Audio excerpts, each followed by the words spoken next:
എല്ലാവർക്കും എൻ്റെ മറ്റൊരു വീഡിയോയിലേക്ക് സ്വാഗതം. ഏഷ്യയിലെ തന്നെ ഏറ്റവും വലിയ പള്ളിയായ രാമപുരം പള്ളിയിലേക്കാണ് ഞാനിന്ന് വന്നിരിക്കുന്നത്. രാമപുരം ടൗണിൻ്റെ ഹൃദയഭാഗത്ത് തന്നെയാണ് രാമപുരം പള്ളി സ്ഥിതി ചെയ്യുന്നത്. രാമപുരം ടൗണിൻ്റെ ഏത് ഭാഗത്തുനിന്ന് നോക്കിയാലും തലയെടുപ്പോടെ നിൽക്കുന്ന രാമപുരം പള്ളി കാണാം. ഇതാണ് രാമപുരം പള്ളിയിലേക്കുള്ള പ്രധാന കവാടം. ഇങ്ങോട്ട് കയറുമ്പോൾ തന്നെ ഈ ഇടവക അംഗമായ തേവർ പറമ്പിൽ വാഴ്ത്തപ്പെട്ട കുഞ്ഞച്ചൻ്റെ ഒരു ശില്പം ഇവിടെ നിർമ്മിച്ചിട്ടുണ്ട്.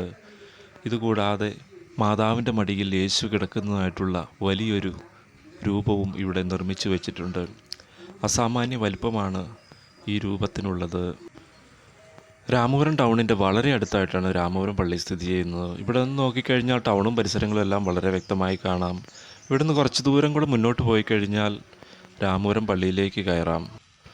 3 പള്ളികളാണ് ഇവിടെയുള്ളത്. സെൻറ്റ് അഗസ്റ്റീൻ പള്ളികളും സെൻറ്റ് മേരീസ് പള്ളികളുമാണ്.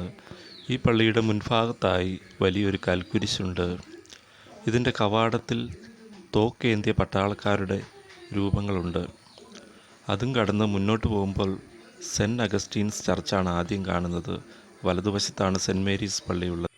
ഈ 2 പള്ളികളുടെ പുറകിലായാണ് പുതിയ രാമപുരം പള്ളി സ്ഥിതി ചെയ്യുന്നത്. വലതുവശത്ത് കാണുന്നതാണ് സെൻറ്റ് മേരീസ് പള്ളി. വാഴ്ത്തപ്പെട്ട കുഞ്ഞച്ചൻ്റെ കബറിടം ഈ പള്ളിയിലാണ് ഉള്ളത്. അദ്ദേഹത്തിൻ്റെ രൂപവും ഈ പള്ളിയിലുണ്ട്. അനേകായിരങ്ങൾ വാഴ്ത്തപ്പെട്ട കുഞ്ഞച്ചൻ്റെ കബറിടം സന്ദർശിക്കാനായി എത്തുന്നു. ഇത് ഇവിടുത്തെ വാദിപ്പുരയാണ്. ഈ വാദിപ്പുരയിൽ വെച്ചാണ് വാഴ്ത്തപ്പെട്ട കുഞ്ഞച്ചൻ ദളിത് കുട്ടികളെ പഠിപ്പിച്ചിരുന്നത്. തേവർ പറമ്പിൽ വാഴ്ത്തപ്പെട്ട കുഞ്ഞച്ചൻ രാമപുരം ഇടവകയിൽ തന്നെയുള്ള ഒരാളായിരുന്നു. 1450 പോർച്ചുഗീസ് മാതൃകയിലാണ് രാമപുരം പള്ളി നിർമ്മിക്കപ്പെട്ടത്. ഇവിടെ സൈഡിലായി ഒരു ബോർഡ് വെച്ചിട്ടുണ്ട്. രാമപുരം പള്ളിയിലെ പ്രധാന വിശുദ്ധ കുർബാനകളുടെ സമയവും കാര്യങ്ങളുമൊക്കെ അതിൽ രേഖപ്പെടുത്തി വെച്ചിരിക്കുന്നു. ഈ പള്ളികൾ സീറോ മലബാർ കത്തോലിക്ക പള്ളിയുടെ കീഴിൽ, പാലാരൂപതയുടെ കീഴിലാണ് ഈ പള്ളിയുള്ളത്. ഒരു നേർച്ചപ്പെട്ടിയുണ്ട്. നേർച്ചപ്പെട്ടി നിക്ഷേപിച്ച് അവിടെ തിരികത്തിക്കാവുന്നതാണ്. ഇതാണ് ഇവിടുത്തെ മാമോദിസ തൊട്ടി. ദേവദാസൻ കുഞ്ഞച്ചനെ മാമോദിസ മുക്കിയ മാമോദിസ തൊട്ടിയാണ് ആ കണ്ടത്.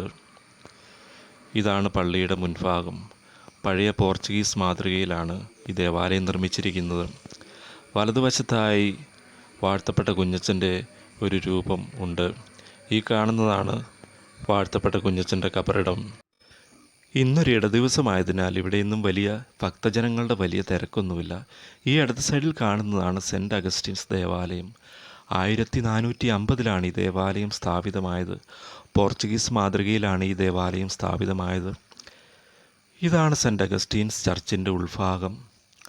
ഇവിടെ ഇന്ന് വലിയ തിരക്കൊന്നുമില്ല. ഇന്നൊരു ഇടദിവസമായതുകൊണ്ട്, മഴ ദിവസമായതുകൊണ്ട് തീരെ തിരക്കില്ല.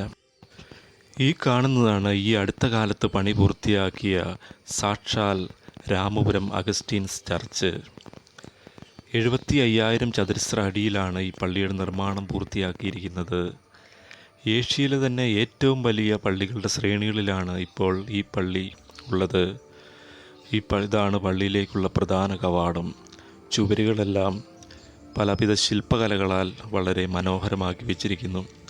കൊട്ടാര സമാനമായ തൂണുകളൊക്കെയാണ് ഇതിനുള്ളത്.